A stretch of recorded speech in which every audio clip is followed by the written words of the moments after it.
Hello students, today we are going to learn the poem Tiger in a Zoo, alright, and this poem has been written by Leslie Norris. Something about the writer, he was a comedian, alright, he was an actor, took birth in 1926 and died in the year 2010, alright, he took birth in Canada. Clear? So he was basically a comedian. He had appeared in more than 150 movies as a comedian. Alright. Now we are going to proceed, and then he started writing. Clear? For entertainment. Now here we are going to start the poem A Tiger in a Zoo. But before I start teaching you the poem, children, let me tell you the theme of this poem. Alright. This poem is showing us the plight of a caged tiger. Alright. A wild animal feels so happy in his natural habitat rather than kept in a cage. Alright. So here what we saw is a tiger was so unhappy kept in a cage, and this poem heightens the contrast between freedom and captivity. Alright, so this is the theme, children, the contrast between the freedom and captivity, and this has been shown through a wild animal who is caged and is unhappy in his cage. Alright, so tiger in a zoo. Children, I have already marked the meanings of the word with green and the literary devices with red. We are going to learn the meanings simultaneously, but we are going to learn the literary devices at the end of the lesson.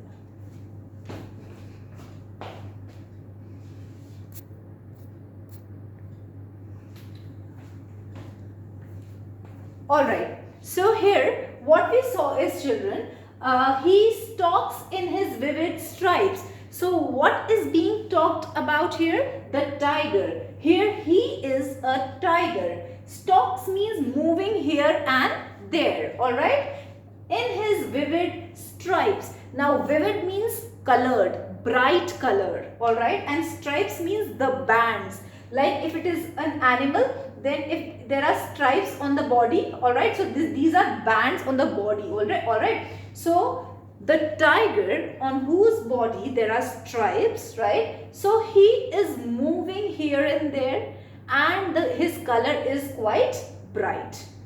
The few steps of his cage, of course he is caught in a cage. Clear? Now as he is caught in a cage, children, now he cannot move in a larger area. He had been confined to a cage. He can just move here and there in his own cage.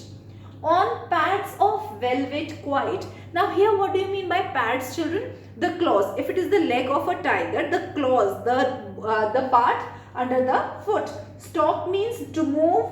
Vivid means bright color. Stripes means narrow bands on the body. And the pads means the soft part under the foot.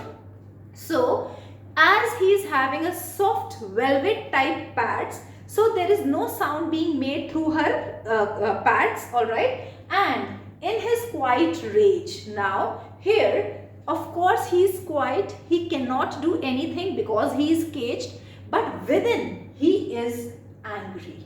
Alright, rage means anger. So a tiger in this paragraph had been shown in a cage. Clear? Now the tiger is in the cage. He is moving from here to there. Alright, he doesn't have a larger area to move around, and he is just moving softly as his pads are velvet type, and he is making no sound, but internally he is full of rage. He is full of anger.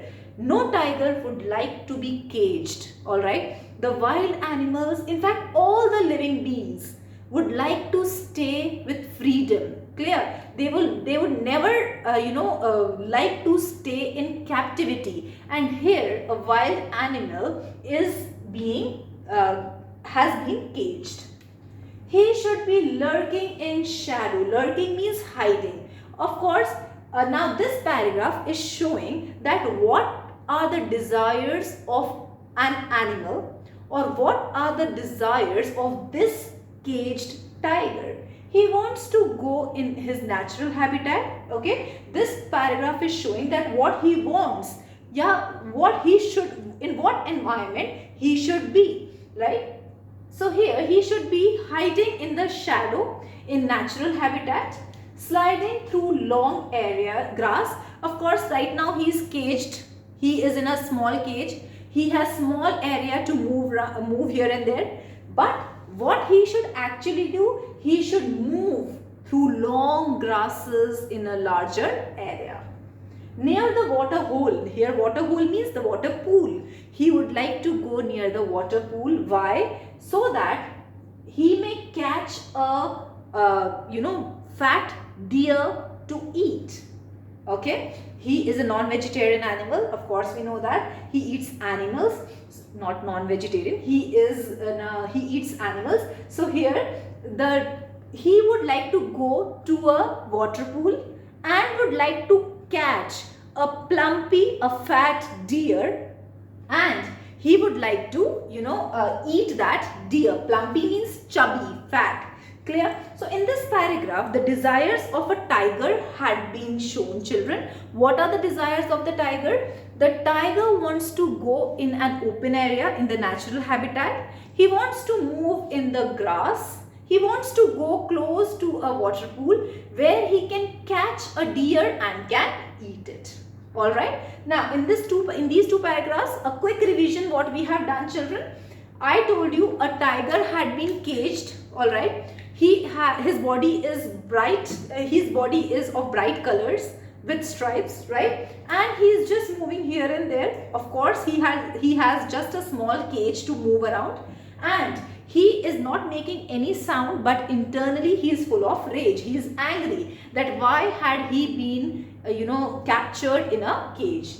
But what are the desires we have seen in the second paragraph? The tiger wants to move here and there in the open environment, in the natural habitat, in his natural habitat, and he wants to move in the grass, okay, and he wants to go close to a water pool where he can catch a deer and can eat it. He should be snarling around houses. Now this is also the desire of a tiger. A tiger wants to make everyone scared of him. Clear? So next he wishes to go close to a village and snarl. What do you mean by snarl? Angry sound. He wishes to make an angry sound to make everyone afraid of him. At the jungle's edge, he won't go out of jungle, but at the edges, okay, at the boundary of jungle, he would go and he would scare the people. Baring his fangs, his claws. Baring means to show, and fangs means two front teeth. Alright, so he would like to show his teeth, his two front teeth, and his claws. His claws have big nails. Alright, so he wants to show those nails, show his teeth to the villagers to scare them.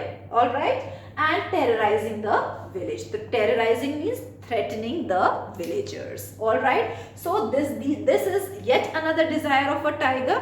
First, he wishes to go in the shadow, move in the grass, go close to a water pool and catch a deer and eat. Next is he wants to go to the edge of the jungle. He wants to snarl. Snarl means an angry sound. And then he wants to scare or terrorize or threaten the villagers through his, the teeth and the claws. Alright, children. So this is it. Meaning stalks means moving here and there. Vivid means bright colors. Stripes means bands. Pads means soft part under the claws, right? And the lurking means hiding. Sliding means moving. Hole here means pool. Plump here means fat, chubby. Snarling means angry sound. Baring means showing. Fangs means two front teeth of the tiger, and terrorizing means threatening. Now moving forward, children, but he is locked in a, here it is not locked, it is locked. Locked in a concrete cell. Concrete means solid, cell means cage, a hard and a small and an unpleasant cage. But here can this wild animal move in the natural habitat? No, because people have caged him. Alright, have put him in the cell, in the cage. So this tiger is unable to go in his natural habitat. His strength behind the bars, his strength, he is really powerful, right? He is really, full of strength, but his strength had been caught behind the bars, behind the cage, alright? So he is not allowed to move out and terrorize, threaten people. Stalking the length of the cage. Stalking means move here and there. So he just has small area to move here and there to just cover the area of the cage he is in. Ignoring visitors. He must be in a zoo. Of course, the title is a tiger in a zoo. So he is in a zoo where all the visitors are looking at him. But is he interested in looking at the visitors? No, because he cannot scare them. He knows that the visitors are not afraid of him because he is caged, right? So he hears the last voice at night and of the patrolling cars. Now, what do you mean by patrolling cars, children? The cars that go around in an area to check whether everything is alright. Alright. We usually have patrolling cars at night around our areas also to check whether there are any thieves or not. Right. So patrolling here means to check. In the zoo every night there is patrolling to check whether any visitor is left inside the zoo or not. So here the last sound that he hears is the patrolling cars. And stars with brilliant eyes, with his brilliant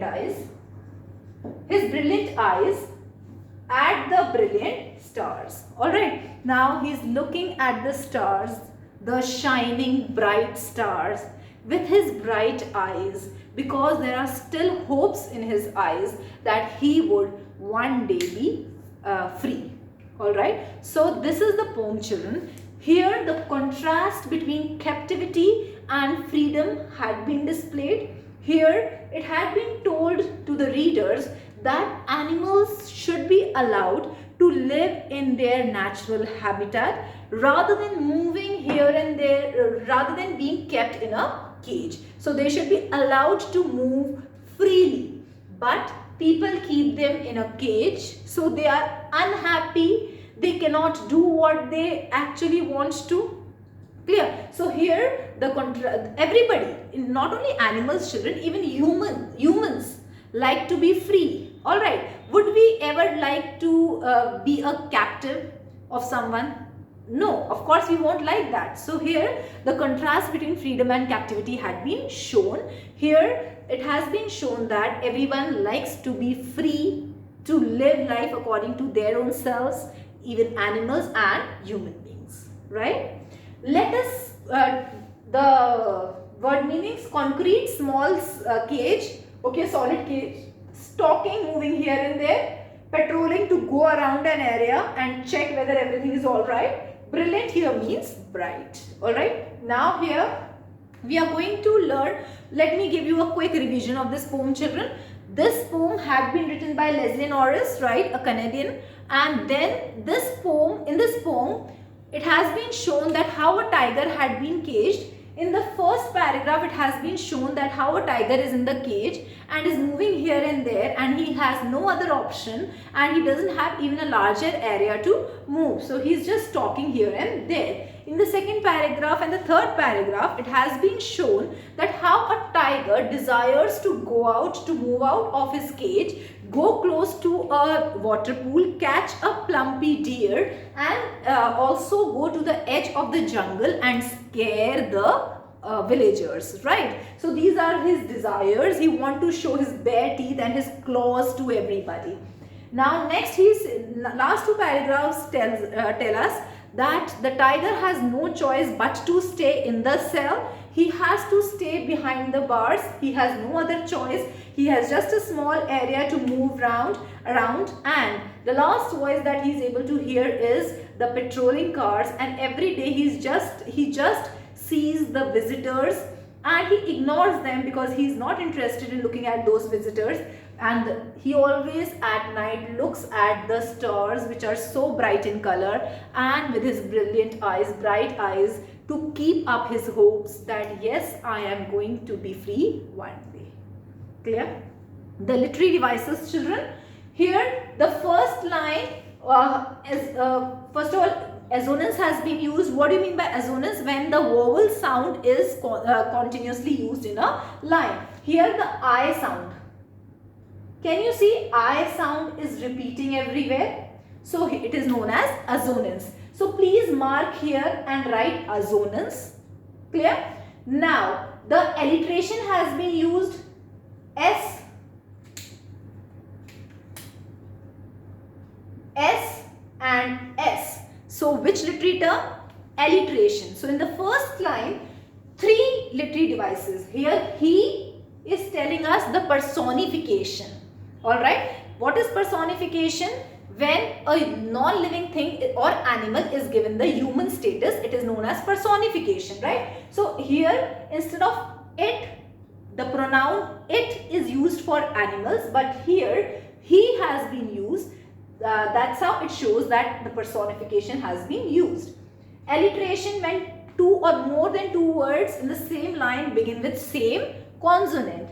So alliteration has been used here, S. Then I sound is being used continuously over here, right children? So I sound is when the repeated vowel sound is used in line, it is known as assonance. So 3 literary devices in first line. Now third line is metaphor. What do you mean by metaphor? Comparison without using like and as. So pads have been compared to velvet. Clear? So here metaphor had been used. Now last line, oxymoron had been used. Now what do you mean by oxymoron? When 2 words come one after the other and they both are the opposite of each other. Now quiet means quiet without speaking, and rage means anger. So can anybody be angry quietly? No. So these are 2 opposite words used one after the other. Now next, here again the alliteration has been used, plumpy and pass. PP, the consonant sound is repeating in the same line. Then onomatopoeia, snarling. What do you mean by onomatopoeia? When we use the word bark for dogs, a sound used for any object or animal is known as onomatopoeia, right? So snarling is the sound for tiger here. So it is onomatopoeia. So in this second paragraph, alliteration has been used. In this next paragraph, first line, onomatopoeia has been used. Coming on next children, first line again assonance also and alliteration also. Repeat what is assonance. When vowel sound repeats continuously in the same line, it is assonance, and when the consonant sound repeats in the same line at first place of the word, it is known as alliteration, right? So concrete, cell, CC, alliteration. Then assonance here is O, O. Alright, so it is assonance, right? Second line, alliteration, behind bars, the consonant sound is repeating. Alright, then here alliteration, here he hears HH, clear, the consonant sound is repeating, and I sound is repeating. His ka I, brilliant I with I, right? The vowel sound is repeating. Children, don't get confused. Assonance, vowel sound can be at second or third place also in a word. Alright, but alliteration we usually take off first place. Clear? So this is all about poem, children. I hope you have understood. You can pause the video and can copy everything that has been written on the board. Thank you.